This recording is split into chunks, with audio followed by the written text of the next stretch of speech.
Bien, buenas tardes a todos. En este día lunes, como todos los lunes, estamos con ustedes con un tema muy importante en cuestión de la salud que es el tema que está en boca de todos y lo más interesante es no solamente cómo cuidarnos, cómo prevenir, sino también ahora queremos tocar un tema, un punto muy importante que es la reparación y la regeneración celular. Doctor Dismar, que hoy nos acompaña nuevamente en el programa, en este podcast médico. Fíjate, doctor, que ahorita, antes de entrar ahorita al aire, estábamos platicando específicamente de qué es la reparación y la regeneración celular, cómo se da, qué mecanismos, qué hay que evitar, qué hay que hacer.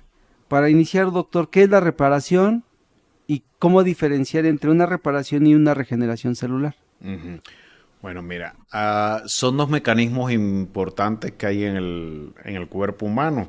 Generalmente tienen que ver mucho, como habíamos hablado anteriormente, con la participación de los ciclos circadianos. Normalmente el cuerpo tiene un proceso de reparación. Reparación significa hay un daño estructural. Este daño estructural hay que arreglarlo. No es necesario destruir la célula.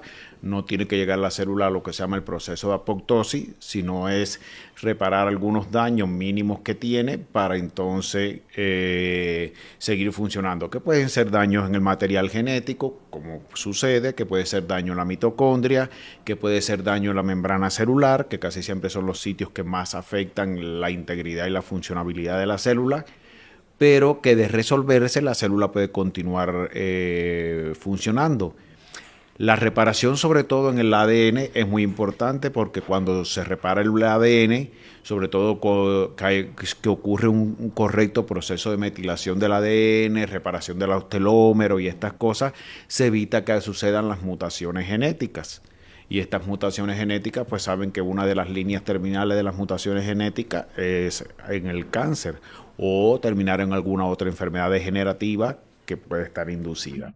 Ahora, la reparación es un mecanismo casi siempre propio de la célula y donde también participa muy activamente la comunicación intercelular, o sea, las células vecinas ayudan a la célula que está alterada a repararse por comunicadores, ya sea por liberación de secretomas, o sea, por liberación de exosomas que estimulan y ayudan de una célula a otra a hacerlo. Ahora, ya el proceso de regeneración, como bien lo indica el nombre, regenerar significa crear o fabricar algo nuevo. Entonces ya el proceso de regeneración es cuando en un grupo de células, un grupo de tejido, empiezan por apoptosis a morir un grupo de células o un grupo de células entran en un proceso de senescencia. Entonces ya ahí sí empieza a participar no solamente el tejido vecino, comienza a participar el sistema inmune, que se va a encargar de eliminar todos los restos de eso de las células apoptóxicas, ayudar a que la célula apoptóxica se acabe de destruir, a eliminar las células senescentes y entonces pues se van a estimular lo que son las células propias del tejido o las células madres que tiene nuestro propio tejido y va a activarse y va a empezar a crear nuevo tejido con la misma característica del tejido original y eso ya es un proceso de regeneración. Y ya en ese proceso de regeneración, igual, como mismo que la reparación, una célula vecina le daba a la otra a través de secretomas o exosomas, le daba estímulos para cómo hacer ese proceso de repararse. Aquí ya las células madres van a estimular con secretomas o exosomas, o incluso con la presencia de interleuquina, igual que el sistema inmunológico, van a estimular a las células del tejido a que se multipliquen, entren en un proceso correcto de mitosis, se multiplique y una célula normal de origen a dos células hijas. Y lo mismo va a ser las células madres. Las células madres van a empezar a diferenciarse de acuerdo a la cantidad de factores de diferenciación que se hayan liberado o estimuladores. Van a comenzar, como tienen mucha más velocidad de reproducción, van a empezar a dar más origen a células de ese propia de ese tejido, se van a diferenciar y van a hacer que el tejido se regenere o crezca. Ok, doctor, pero vamos a hacer una pausa. Si ahora identificamos lo que es la diferenciación entre reparación y regeneración. Ahora dime, ¿qué papel importante juega el medio ambiente en Oh, el efecto de esto que tú nos platicas? pues mira, el medio ambiente va a ser o favorecedor o más que nada ahora como estamos, pues va a ser más que nada inhibidor tanto de un proceso como del otro. Generalmente el proceso de regeneración se ve mucho más afectado y es más sensible a los problemas de contaminación, influencia de sustancias tóxicas, metales pesados, medio ambiente, que el proceso de reparación. El proceso de reparación sí ocurre, lo que va a ser un poco más lento, pero te voy a poner un ejemplo. Si ese proceso de reparación se hace cada vez más lento, eso quiere decir que la aceleración en el proceso de envejecimiento del cuerpo es más activo. Por eso es que hoy por hoy hay estudios genéticos o epigenéticos que te pueden decir, oye, tienes una edad biológica, aunque tu edad cronológica sea, por ejemplo, 40 años, tu edad biológica es de 55. ¿Por qué? Porque tienes la velocidad de reparación igualita que la que tiene una persona fisiológicamente de 55 años.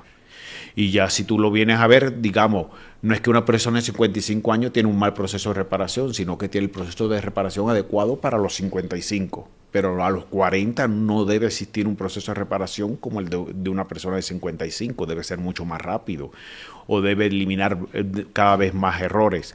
Entonces imagínate, si esto no sucede bien la reparación, se empiezan a seguir acumulando errores, aumenta el número de células senescentes, muchas células no llegan a la apoptosis y muchas células empiezan a mutar, que es el gran problema.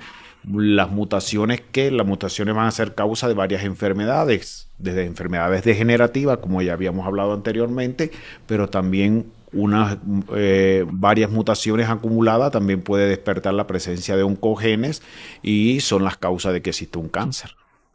Ahora, doctor, si el medio ambiente juega con un papel importante, esa es ahora, ¿qué otros factores de uso diario pueden influir en el daño celular? Como por decirlo, cosas que tenemos en casa cuando hacemos limpieza.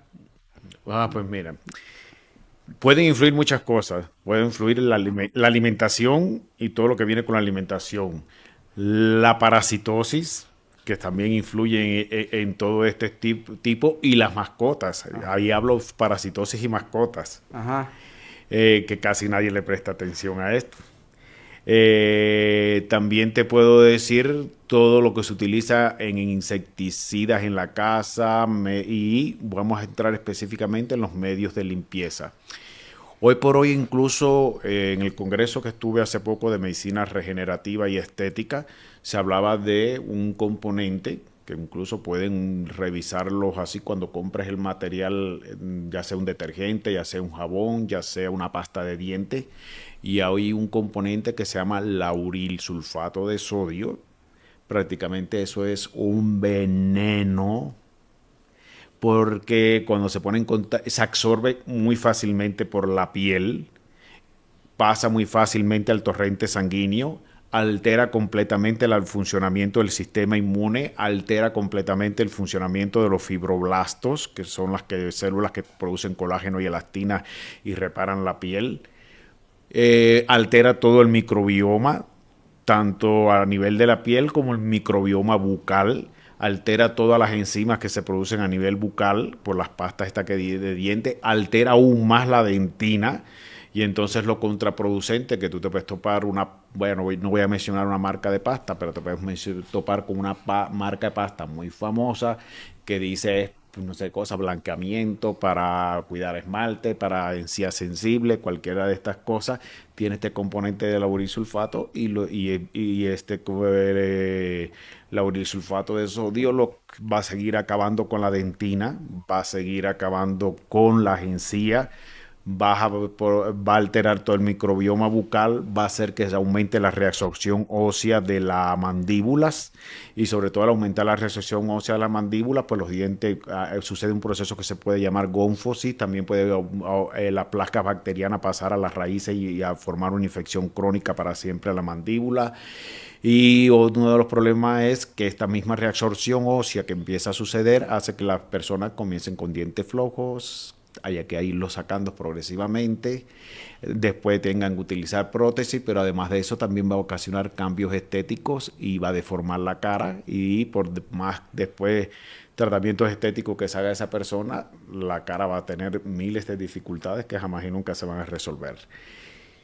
Y así como esto es igual, las cremas, por ejemplo, las cremas que se usan con fines también estéticos, muchas veces tienen en sus componentes petrolato derivado de los hidrocarburos, igual que los cosméticos derivados de los hidrocarburos. También hoy por hoy este mercado que hay de cosméticos provenientes de China que no son de empresas legales, donde se fabrican los cosméticos en un cuartito de desahogo y tú crees que es una empresa muy seria que lo acaba de hacer, ¿no? Lo hicieron un cuartito así de desahogo en una casa y le pusieron una etiqueta y lo vendieron porque así funciona mucho este mercado de cosméticos y cuando vienes a ver vienen ricos en metales pesados y hasta plaguicidas o sustancias que son tóxicas para el cuerpo humano.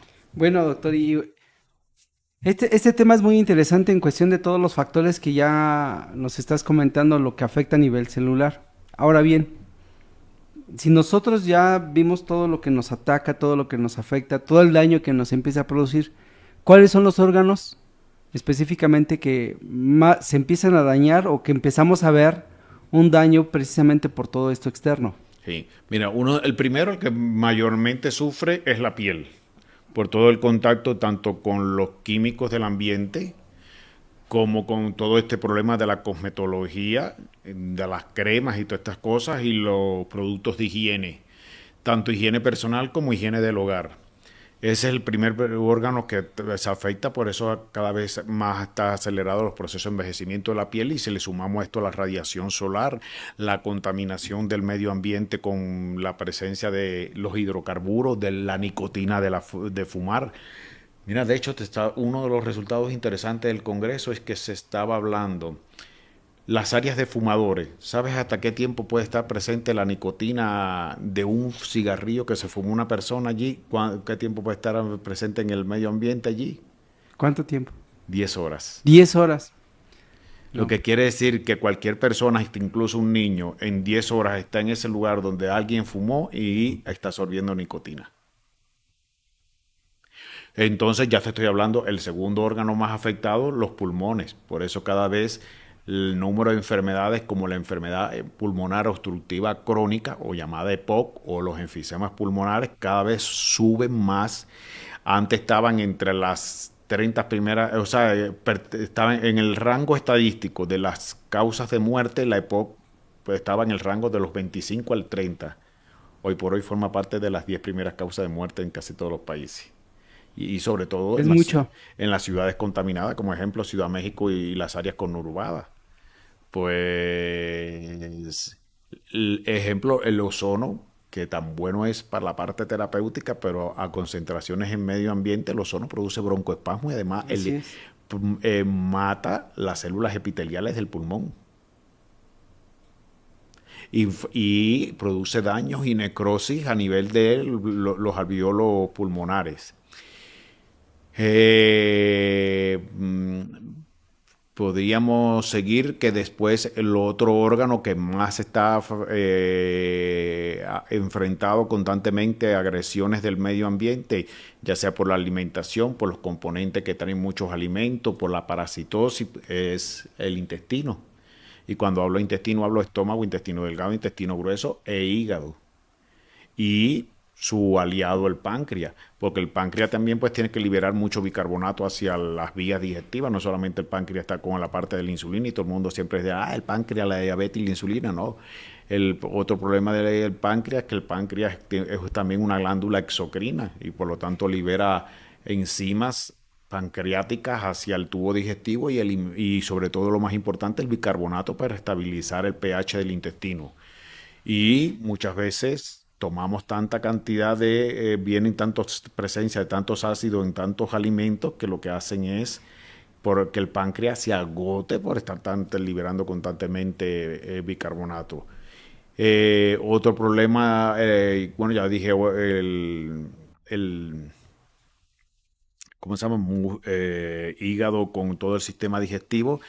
Otro de los tejidos dianas que se ve con gran afectaciones son los cartílagos articulares, porque una de las cosas es que si conocemos que el cartílago articular no tiene irrigación sanguínea, se alimenta de lo que llega al hueso subcondral, todos estos tóxicos se van acumulando en el hueso subcondral. Al acumularse en el hueso subcondral disminuye el riego sanguíneo, disminuye la oxigenación de la zona, no llega al cartílago y el cartílago comienza a degenerar. Por eso hay tantas enfermedades osteoarticulares degenerativas. Y cuando antes la artrosis se hablaba que era de personas de más de 65 años, 70, 80 años que veíamos las personas con artrosis, ya hoy vemos personas con 40 años o 38 años con osteoartrosis, cuando eso antes era impensable a esa edad. Doctor, y estos factores que tú nos comentas, ahora, bueno, ya tenemos ese daño celular y va a haber muchas cosas que no vamos a poder cambiar. O sea, porque ya están dentro de productos que se compran y que se tienen que usar sí o sí, porque forman parte ya de lo que tenemos que hacer como limpieza. Ahora bien, primero, cómo una persona o qué síntomas puede presentar una persona cuando ya no hay una reparación celular? ¿Cómo puede darse cuenta esa persona que dice, cara, yo ya me estoy, o sea, algo está pasando en mí, o sea, se empiezan a sentir cansados, no duermen bien, o Exacto. sea, ¿qué Ay, pasa? bueno, es lo clásico. Acabas tú de decir los síntomas clásicos que no son patoneumónicos. O sea, la palabra patoneumónico para los que no son médicos o no entienden esta palabra significa que es específico de. La fatiga y el cansancio no es específico de casi de ninguna enfermedad, pero está presente en muchas. Pero una de las características cuando hablamos de que una persona tiene una intoxicación, y no me refiero a la intoxicación esta dermatológica que te da una mancha con alergia que te pica, y no, no. Ajá, ok, No ok. me refiero a una dermatitis atópica, me refiero a esa intoxicación crónica que se va produciendo en el cuerpo por acumulación de estas sustancias que no son capaces de ser eliminadas y comienza a aparecer entonces uno de los síntomas típicos de la falta de reparación o la falta de regeneración de cualquiera de los dos mecanismos o de los dos mecanismos a la misma vez es la presencia de cansancio, de fatiga, alteraciones del sueño, alteraciones digestivas, alteraciones urinarias, alteraciones del sueño, alteraciones de los estados de comportamiento, estados de ánimo, alteraciones en la función sexual y la fertilidad, porque de hecho muchas de las intoxicaciones de este tipo y la acumulación de todas estas sustancias actúan como disruptores hormonales que no solamente van a afectar las hormonas sexuales, afectan también las hormonas tiroideas.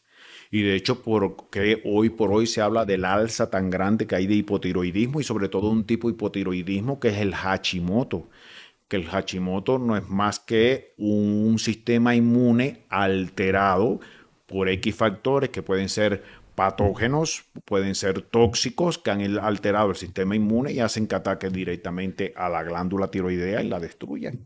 Ese punto, doctora, fíjate que muchas personas sí me preguntan específicamente cómo pueden ellos detectar que algo que están consumiendo o que se están aplicando afecta directamente en tiroides.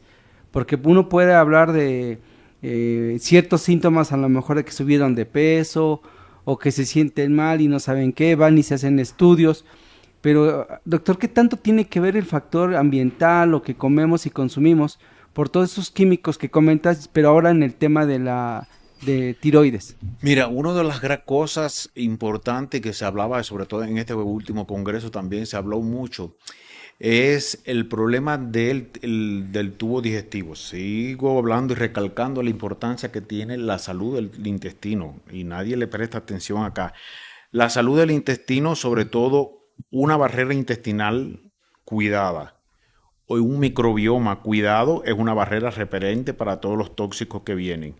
Pero con el tiempo esto es como una batalla. Si vas tirándole y vas tirándole y vas tirándole bomba al ejército contrario y no hay refuerzo para el ejército contrario donde tienen buenas o sea, buenos suministros, una buena retaguardia, bueno, todo lo logístico militar. ¿Qué pasa con el ejército contrario? Por muy fuerte que sea, va a terminar vencido. Esto mismo pasa en el tubo digestivo. Uno de los grandes problemas se llama el síndrome del intestino permeable, que juega un papel fundamental porque el síndrome del intestino permeable comienza a dejar pasar hacia la sangre sustancias que no deberían pasar o alimentos casi completos no digeridos que no deberían pasar. Y si vemos que en el sistema digestivo está el mayor órgano linfoide del organismo, o sea, las mayores reservas de defensa del organismo están en el intestino, que son las famosas placas de Peyer. Estas se sensibilizan, se ponen en contacto con todos estos alergenos, se comienzan alguna lucha constante contra esos alergenos, pero muchas veces estos alergenos tienen proteínas o sustancias muy parecidas a la que tiene la membrana de un tejido X, que en este caso vamos a hablar de la tiroides, puede ser muy parecida a receptores o proteínas que hay muy específicas o fosfolípidos que hay muy específicos en la membrana de las células de la tiroides. Y este anticuerpo y esta célula, además de que secretar un anticuerpo para eliminar esta sustancia alergénica que está entrando al cuerpo, también va a producir este mismo anticuerpo, va a reconocer esa misma estructura proteica que tiene el alergeno del alimento extraño, lo va a reconocer en la membrana celular de la célula tiroidea y la va a atacar igual. Porque para el sistema inmune está diciendo esto es igual a esto, por lo tanto hay que destruir esto y hay que destruir aquello. El sistema inmune no está diciendo, es que esta es la tiroides, no la voy a atacar. No, él te ha preparado químicamente para detectar un código de un cambio de una proteína y la va a encontrar igual en la membrana de la tiroides, va a ir hacia esa proteína y la va a atacar. Y lo mismo está pasando, ejemplo, con la parasitosis. Sobre todo con el problema de las mascotas. Nadie se imagina, o sea, una mascota, perro, gato, sobre todo, o cualquier otra, que tú no la lleves periódicamente al veterinario, que no se le haga estudio al animalito, pues también el animalito puede crear ciertas determinadas presencias de parásitos o otros ácaros, como no solamente el tipo de la garrapata y la pulga, sino hay otros tipos de ácaros que pueden infectar a la mascota y la mascota ser un hospedero intermediario para transmitir después una enfermedad hacia ti.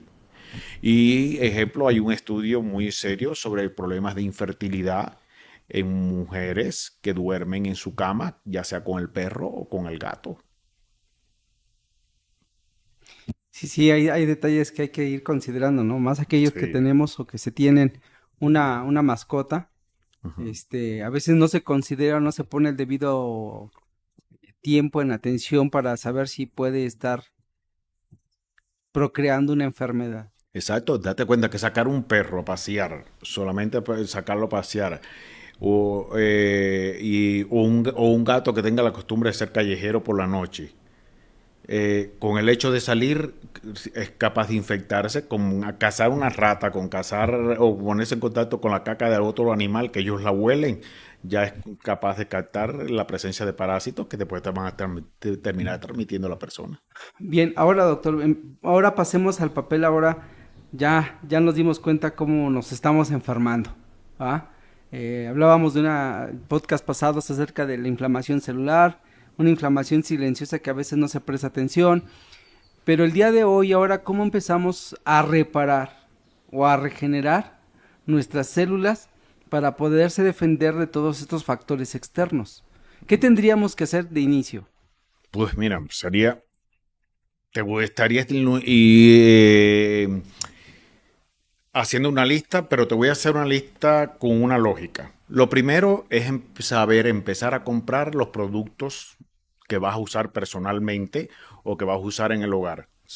Ya empezar a ver, nadie se fija en las etiquetas, claro, ponen con unas letritas tan chiquitas que si no llevas, ni con lente a veces uno las lee, O sea que hay que pero tomarle foto sí. para abrirla y Pero verla. yo recomiendo comienza, o sea, en la internet hay una serie de listas de todas las cosas que son tóxicas para el organismo y que hacen daño.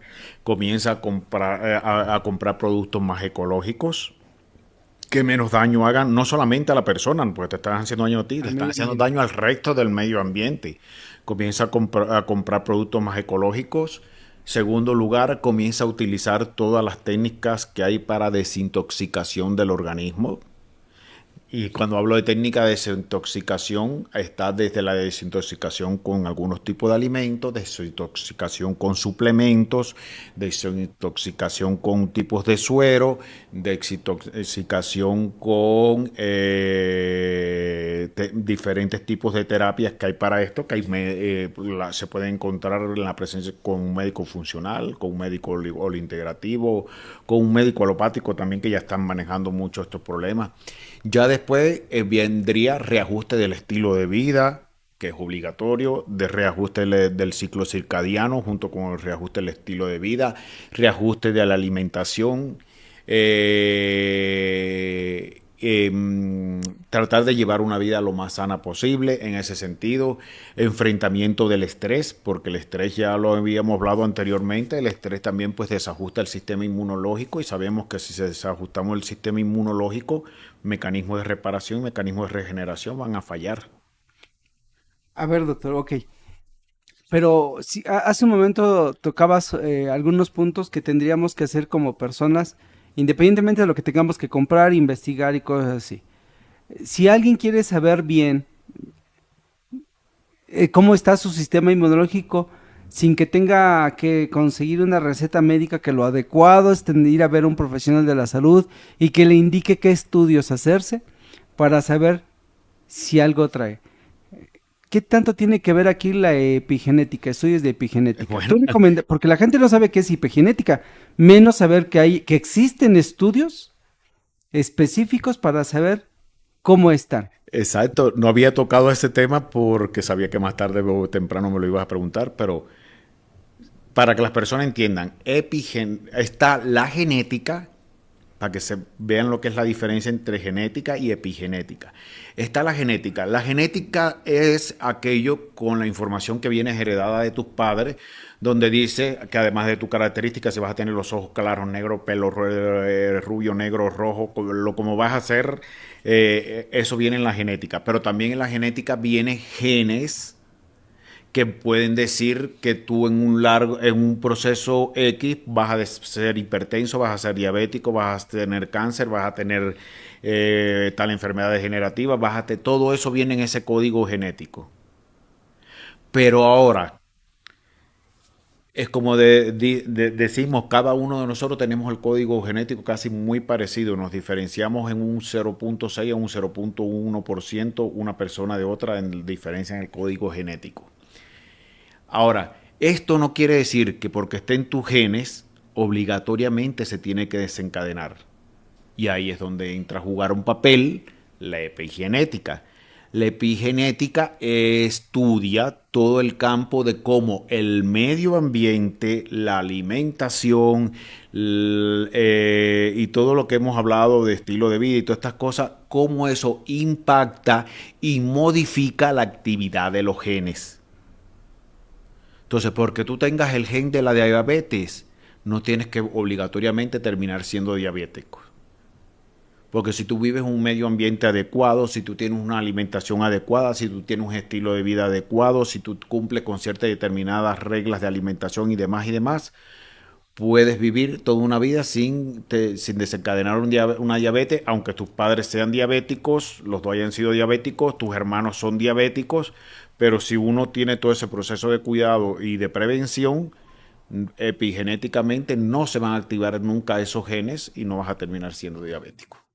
Ese estudio, doctor, más o menos, ¿cuánta información te otorga cuando alguien se hace un estudio de ese tipo? Mira, en México hay muchas variantes de estudios epigenéticos. Pero además de eso, incluso ya hay laboratorios que manejan estudios epigenéticos donde te dicen, vamos a ver tu epigenoma, cómo está funcionando para la piel, vamos a ver cómo está funcionando en el proceso de envejecimiento, vamos a ver cómo está en el proceso de funcionamiento del intestino, y son un poquito más específicos. Hay muchos que también son generales, pero date cuenta que un estudio epigenético te va a decir, mira, estos alimentos no los deberías comer porque no te producen bien, estos sí te producen bien, pero además de eso tienes déficit de tales nutrientes, de tales vitaminas, de tales minerales, tienes presencia de metales pesados, tienes una alteración X en el microbioma en tal lugar, estás expuesto a radiaciones, ya sea electromagnética por equipos electrodomésticos o como el celulares, computadoras, eso, tienes presencia estás expuesto a una enfermedad X por presencia de virus o bacterias A que están ocasionando parásitos, que están ocasionándote alteraciones progresivas. Tienes activado, digamos, el proceso de degeneración articular, el proceso de degeneración hepático, tienes así, el estudio te va a dar toda esa información, pero ya te digo, depende de muchos estudios.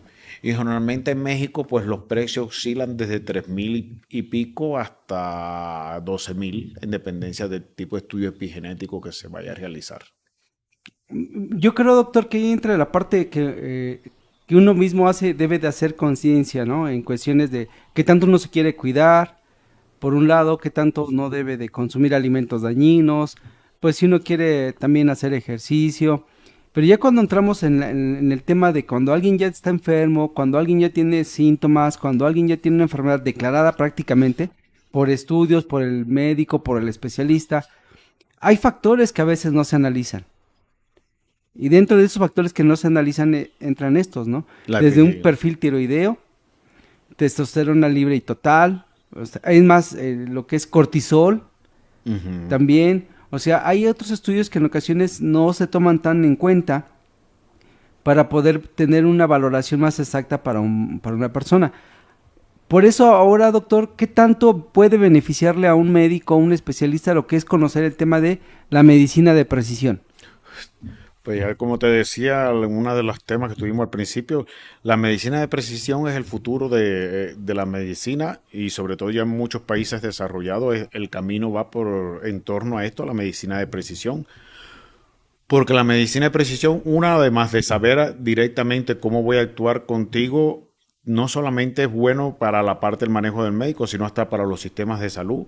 Porque esto ya te puede decir, bueno, con todas estas alteraciones, mi población va a tener tendencia a padecer tal enfermedad, pues voy a priorizar ciertos medicamentos sobre otros, dejar de consumir tanto.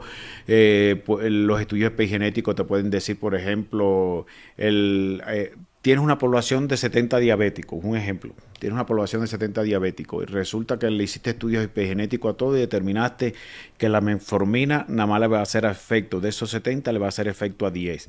En cambio la glibenclamida de esos 70 le va a hacer efecto a 40. Entonces a ti como institución de salud ya te está diciendo, pues compra más glibenclamida que metformina, porque la metformina no te va a resolver el problema, te lo va a resolver la glibenclamida. Entonces, pues imagínate, la epigenética y todas estas irán ayudando a una medicina de precisión a organizar los sistemas de salud, a organizar el funcionamiento hospitalario, a organizar el médico los tratamientos más adecuados, porque ya la medicina actual trabaja en ensayo-error. Yo te pongo un medicamento y voy a ver qué respuesta tengo. Si ese medicamento no me dio la respuesta que yo buscaba, lo quito y pongo otro medicamento o a ese medicamento le sumo otro segundo medicamento.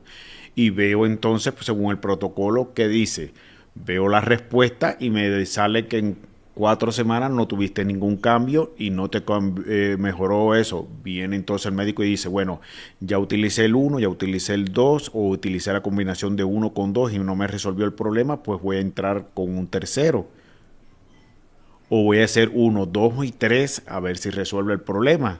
Entonces así el médico va a ir haciendo, experimentando a través de aplicación ensayo-error, ensayo-error, ensayo-error, hasta que llegue con el que dé el resultado.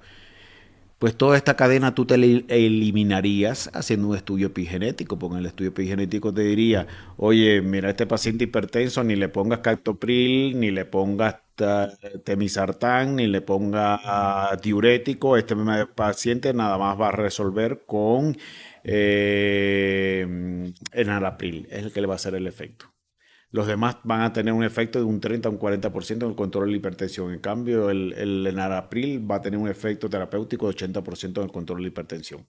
Y es que también en este tipo de estudios se analiza el microbioma, porque en ocasiones la gente dice, bueno, es que creo yo que a lo mejor necesito algún tipo de probiótico Ujú. o también necesito algún tipo de vitamina, pero en los estudios de epigenética te indican específicamente cuál es la vitamina que te hace falta. Exacto, sale todas las, como te decía, sale la deficiencia de vitaminas, la deficiencia de aminoácidos, la deficiencia de Minerales. minerales y cofactores, presencia de Si hay daño en el microbioma, ácidos grasos, presencia de bases nucleótidas, si también necesita. Y te va a decir exactamente la alteración en el microbioma. Te va a decir, tiene alteraciones del grupo de los virus, tienes alteraciones en el grupo fúngico, tienes alteraciones en el grupo bacteriano, tienes alteraciones así.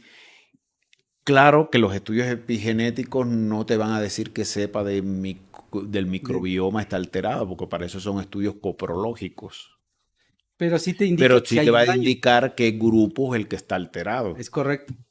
Y muchas veces, pues, digamos, un buen médico que ya sepa, ejemplo, cada bacteria. Casualmente, ayer me dediqué a buscar bacterias por bacterias, que sobre todo los probióticos más comunes y cada grupo, o sea, cada cepa bacteriana que actuaba en todas esas cosas. Llegué al total de un análisis de más de 50 microorganismos que hay actualmente en comercialización y cómo actuaban y qué funciones tenían y cómo se dirigía, y está muy interesante. Y para un médico, pues es muy importante esto. Y ya en algo también que ayuda en esto es la intervención de la inteligencia artificial. Y el médico cada día va a tener que unirse y ser más Así es. colaborativo con la inteligencia Sí, artificial, porque la inteligencia artificial analiza en segundos mucha base de datos que que te no puedes permite. tener en la Así cabeza. es, es correcto. Y sí, bueno, ya es un tema que también a futuro vamos a tocar lo que es la inteligencia artificial aplicada en salud, aplicada en ciertos mecanismos de acción, en prevención también, y en algunos cuantos estudios clínicos que se han hecho. Para eso nos sirve lo que es también la inteligencia artificial. Ahora bien, doctor, hace un momento platicabas o especificabas que también una persona en la parte de la prevención sí o sí necesita algunos suplementos, más o menos, algunos llamemos de suplementos, algunos nutrientes específicos. Digamos, por si sigues tomando lo que es tu agua, Ujú. ¿qué es lo que tomas, doctor? Clorofila. Clorofila. ¿Qué tanto alguien le puede, o qué tanto ayudaría la clorofila en el hígado, este, en su microbioma? ¿Sí se ayuda o nada más es? Claro que sí. Mira, lo primero, la clorofila, como bien lo indica, es la sangre, como decir, es la sangre de las plantas. Entonces, pues la clorofila la utiliza la planta más que nada para sacar y producir energía. Por ende, es una fuente de energética que estás incorporando al organismo. Eso es lo primero. Y intervienen los mecanismos de ayudar a la mitocondria a producir mejor cantidad de energía. Segundo papel, la clorofila es presencia de pigmento vegetal. Por lo tanto, muchas de las bacterias que forman parte del microbioma, que las que se forman parte del grupo herbívoro, se alimentan de esta clorofila. Por lo tanto, ayuda a mantener la salud intestinal. Tercer punto, la clorofila también interviene como un quelante natural. Y sobre todo a nivel del tubo digestivo ayuda a bloquear la absorción de mercurio, plomo, cadmio, que son tres de los metales pesados más graves que hay. Y aunque el efecto es muy menor, tiene un efecto que también absorbe presencia de radiaciones. y al absorber presencia de radiaciones evita que alimentos que vengan con alguna carga radiactiva, que muchas veces nadie lo sabe, o componentes que utilizas en cremas o estas cosas que vienen con alguna intoxicación radiactiva, que muchas veces tampoco se analiza, se la ayuda también a eliminar.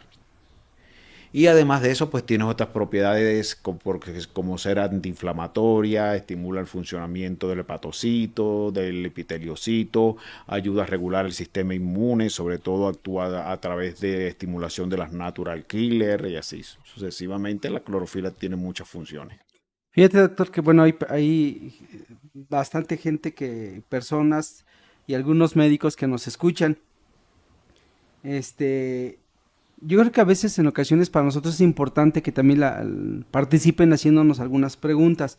¿Por qué menciono esto? Porque luego cuando termina el programa resulta que luego vienen las preguntas. Ujú. Si alguien nos está escuchando ahorita también tiene, pues que nos escriban si tiene alguna pregunta, alguna duda en cuestiones del tema que estamos abordando.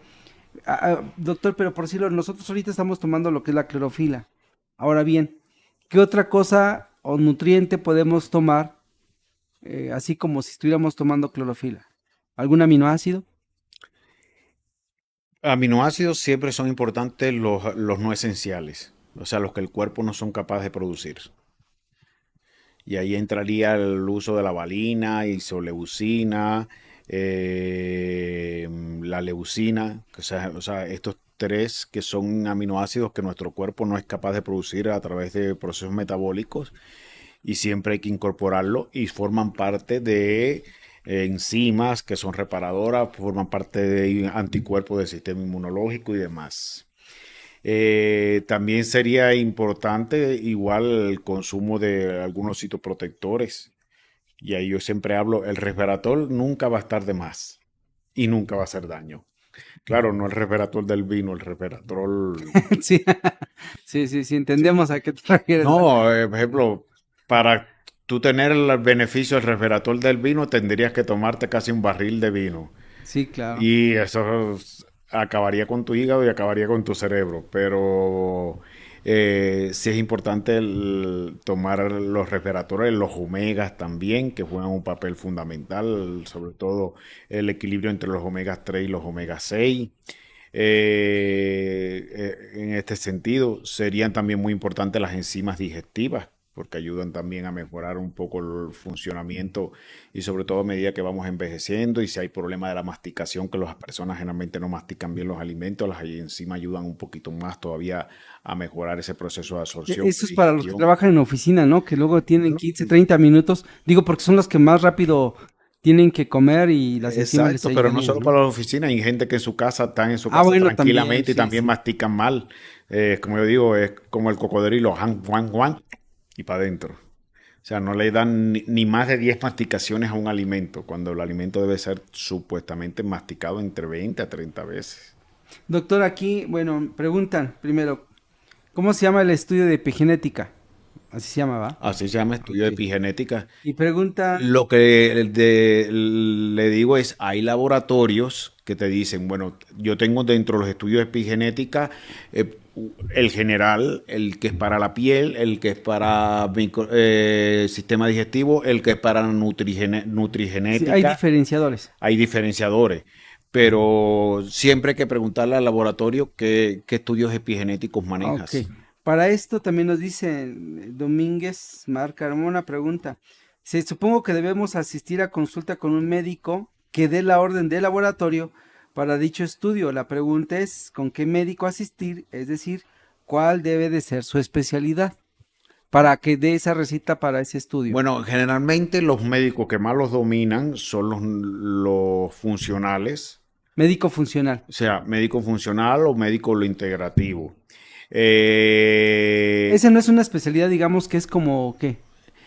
Ninguna de las dos, ni funcional ni o lo integrativo, son especialidades. Son, digamos, como decir, títulos o posiciones que toma el médico con Por respecto aparte. al enfoque de cómo trabajar la medicina.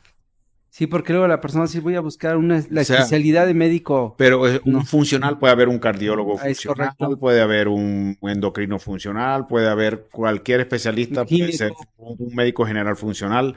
Es de acuerdo al tipo de enfoque de medicina que quiere trabajar el O médico. también contigo, ¿no? Ajá. También contigo pueden consultarte, Pero además de eso, otra de las cosas es que muchos de estos laboratorios también manejan estudios epigenéticos, sobre todo relacionados con la parte de la nutrición. Muchos nutriólogos ya están manejando en su consultorio el estudio epigenético también. yo creo que sería bueno que en una charla posterior tuviéramos una clase de lo que es específicamente lo que es la epigenética, ¿no? Para Ujú. que la gente que nos ve, mostráramos cómo dan, cómo salen los estudios, qué referencias dan, cómo van partiendo su análisis en cuanto a sistema inmunológico, microbioma, todo, cómo lo tienen bien diferenciado, ¿no? Para que vean cómo es un estudio y la gente que diga, caray, mejor yo sí me haría un estudio de estos, ¿no? Pero Claro. bueno, dentro de esas son las preguntas que nos han hecho. Ahora bien, doctor, si nos mencionas que hay nutrientes que son específicos que no tanto se necesitan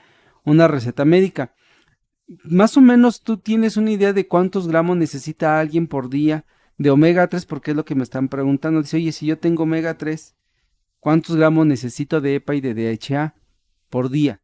Hay una dosificación, digamos, de mantenimiento. Mira, con los omegas se ha cambiado mucho la visión. Una, están los omegas que vienen en los alimentos, pero la suplementación, casi siempre los suplementos se dicen que debe tener por lo menos más de 600 de DHA y más de 400 de EPA. Pero hoy, ejemplo, hoy por hoy, no sé si lo mencionamos un poco anterior, hoy por hoy ya no se maneja esa suplementación diaria de omega 3 sobre todo, sino se busca hacer días, o sea, tomas de días alternos de picos altos de omega 3, al otro día descansa y no lo tomas, al otro día lo consumes en altas cantidades, al otro día no lo tomas porque hay estudios que dicen que en la medida que tú vayas consumiendo todos los días el mismo suplemento de omega 3, el mismo suplemento de omega 3, no se absorbe siempre igual, la absorción de los omega no son igual y a veces necesitan para estimular a las células intestinales a que lo absorban de verdad, tienen que ser altas dosis o altas concentraciones. Y tampoco es bueno todos los días tener esas altas dosis o altas concentraciones. ¿Por qué? Porque los omegas también compiten entre ellos por la absorción. Y no son solamente el omega 3, está el omega 6 y el omega 9. Y todos compiten por el mismo receptor para ser absorbido. Entonces, lo que se recomienda actualmente es dosis altas de omega 3 días alternos. Bien, y doctor, me preguntan acerca de cuántos gramos es lo que uno puede tomar de vitamina C. Bueno, mira. O sea, hay un dato específico en cuanto a No, algún estudio específico no. de Una cosa es la megadosis de vitamina C que se utiliza en en suero. suero. Ok. Ujú. Eso es una cosa con un fin terapéutico que va a tener un objetivo terapéutico X determinado, que no es lo que voy a hablar ahora. Pero el consumo de vitamina C diario, hay que tener en cuenta que la vitamina C, te puedes tomar 1 gramo de vitamina C que tu intestino va a absorber lo que tiene que absorber. No va a absorber el gramo. Pero pongamos que incluso pasaba ese gramo al tubo digestivo, a la sangre, al torrente sanguíneo, gran parte de esa vitamina C va a ser metabolizada por el riñón y va a ser eliminada. No todo va a llegar a ser al tejido diana o a hacer el efecto. Entonces, lo normal que se aconseja es que en cada alimentación vaya aproximadamente entre 25 a 50 miligramos de vitamina C en cada momento de la alimentación. 3 veces al día, más o menos. 5 veces al día, que es lo que está establecido. O sea, desayuno, colación, comida, colación, cena. Ok, doctor, aquí me preguntan, bueno, fíjate, no sé, dice que hay quienes han recomendado los lavados nasales, que si podrían ayudar para eliminar las alergias. Y si es así, ¿cada cuándo tendría que hacerse?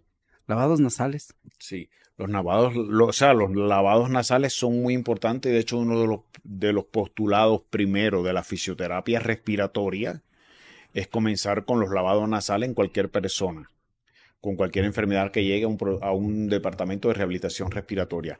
Sin Ok. embargo, es recomendable que todo el mundo en la mañana tenga un lavado nasal, porque en la nariz pues se va acumulando también, sobre todo en los vellos, se va acumulando sustancias tóxicas, sustancias alergénicas que los vellos están protegiendo Ujú. allí, los vellos de la cavidad nasal, y que no los eliminan si tú no ayudas a sacarlos. Ok, es muy buena respuesta. Doctor, ahora pregunta Elizabeth Hernández. Dice, en un tratamiento de quimioterapia o radioterapia, ¿qué tipo de tratamiento o terapia sería recomendable para ayudar a la regeneración celular correcta? Buena pregunta. Bueno, mira, ahí mi consejo sería, tienes que ir con un médico que ayude a ver qué tratamiento, porque son muchos los tratamientos y va a depender de cada persona. O de incluso de cada tipo de cáncer, y no de cada tipo de cáncer, pero también va a depender de las mutaciones específicas que tiene ese cáncer. Por eso muchas veces es importante la comunicación con el oncólogo y que me diga, mira, ejemplo, tengo un cáncer de mama con una alteración genética en el BRC1, el BRC2, con una mutación del gen KMP2, y esto necesita un tratamiento completamente distinto al otro cáncer que no tenga esa mutación, y los dos son cáncer de mama.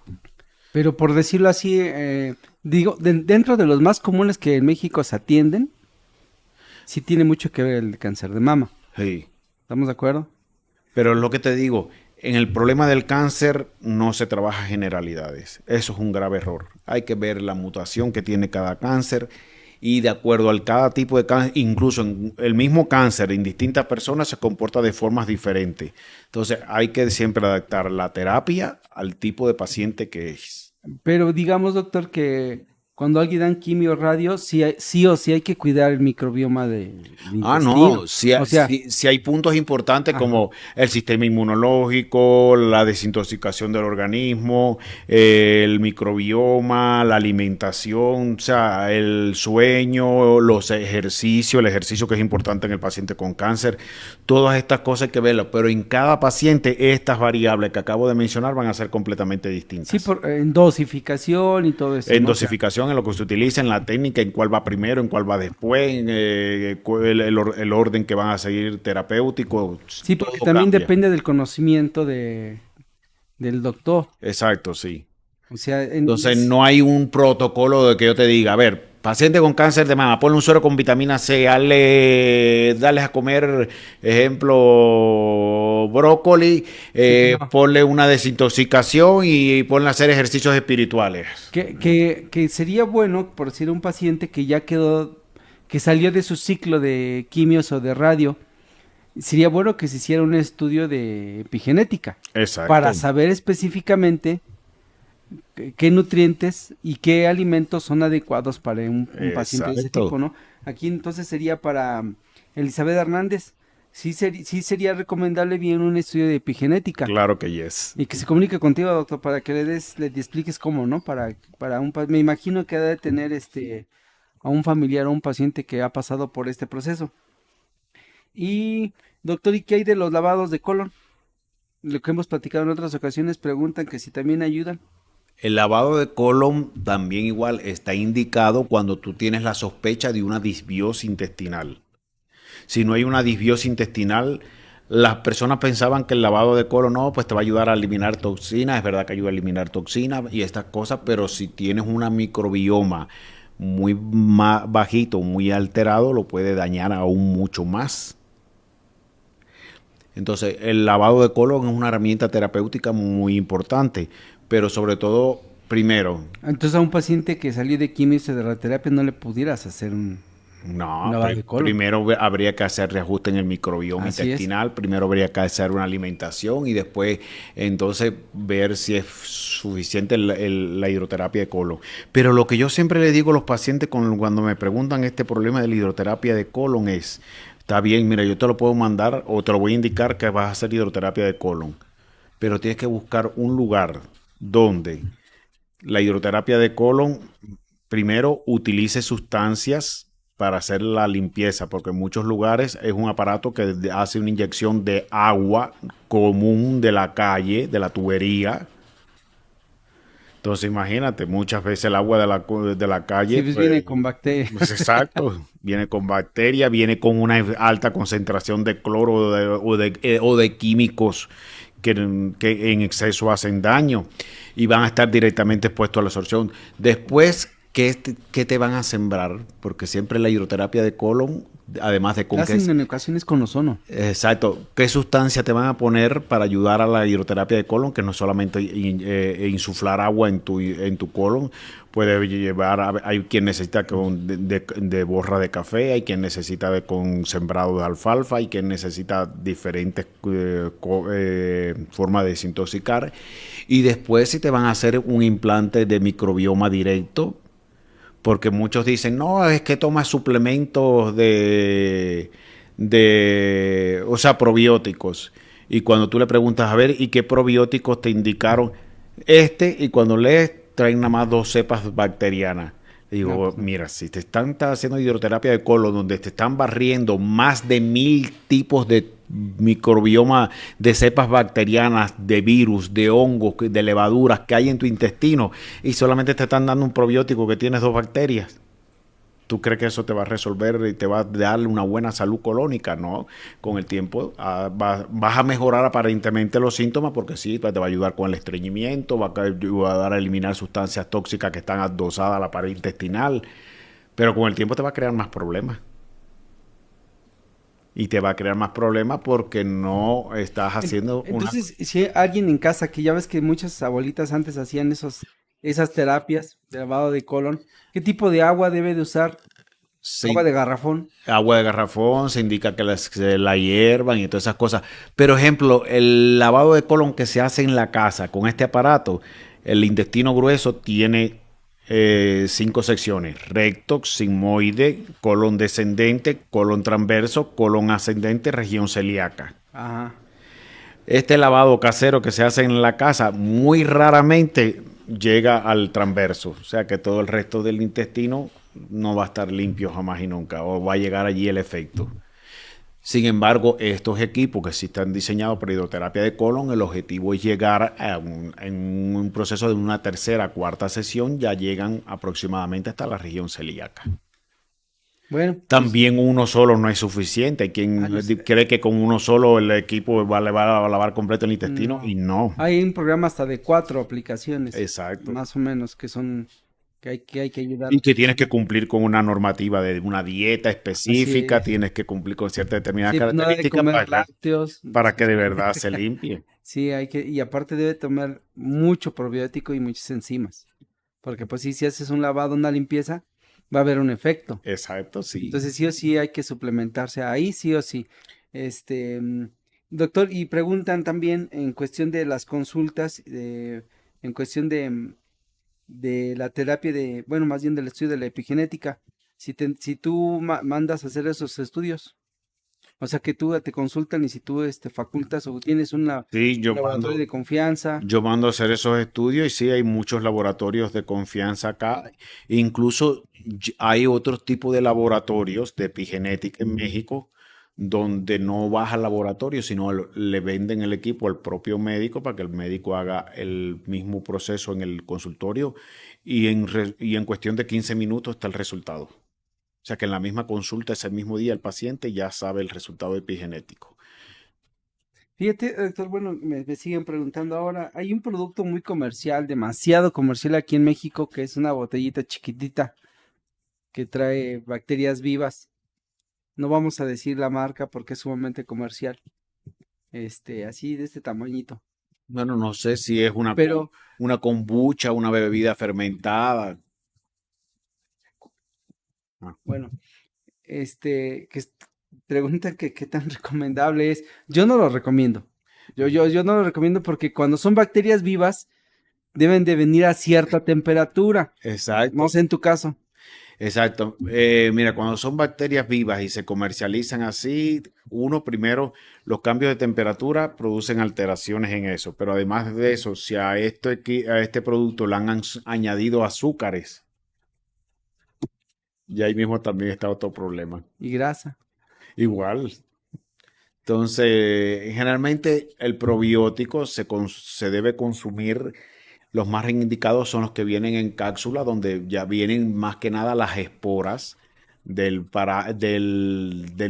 protegen. bacteria, las esporas, para que una vez que esa espora se ponga en contacto con la mucosa intestinal, se abra la espora y salga entonces el, o El sea, bichito. el bichito o la bacteria Ujú. pues, se tome Y su vaya con su prebiótico y vaya con su para que prebiótico. coma y se pueda expandir y crecer y repoblar todo ese microbioma, ¿no? Pero además también yo que le digo siempre a los pacientes con el probiótico, cuidado, porque hay pacientes que, ejemplo, tienen enfermedades como el SIBO, que es un intestino delgado altamente enriquecidos en bacterias, y si tú le pones un probiótico se altera más. Y una de las cosas, o sea, causas así, número de las dos primeras causas de SIBO, y mucha gente no sabe que tienen SIBO, la gente que se han hecho cirugías gástricas, ya sea de cualquier tipo, o pacientes que cada 2 o 3 meses le están poniendo antibióticos. Generalmente tienen un SIBO. Si es que el tema del antibiótico es un tema también delicado, ¿verdad? Sí, Pues yo creo que el día de hoy hemos aclarado algunas preguntas, algunas dudas que tienen las personas y muchos profesionales de la salud. Yo creo que el implementar algunas herramientas extras a la consulta, como este tipo de estudios de la epigenética, ayudan mucho. Literalmente, los que conocemos lo que es un estudio de epigenética, nos puede favorecer o favorecería mucho a al análisis y a la medicina de precisión. Y tocando esto de la medicina de precisión, doctor, para julio que tenemos el taller, ¿quieres invitar a los médicos que asistan a este taller? ¿Qué van qué van a aprender? ¿Qué les vas a enseñar a los bueno, doctores? una de las cosas es que voy a enseñar a cómo trabajar la consulta a partir de un estudio epigenético, cómo manejar toda esta parte de la epigenética, nutrigenómica y proteómica.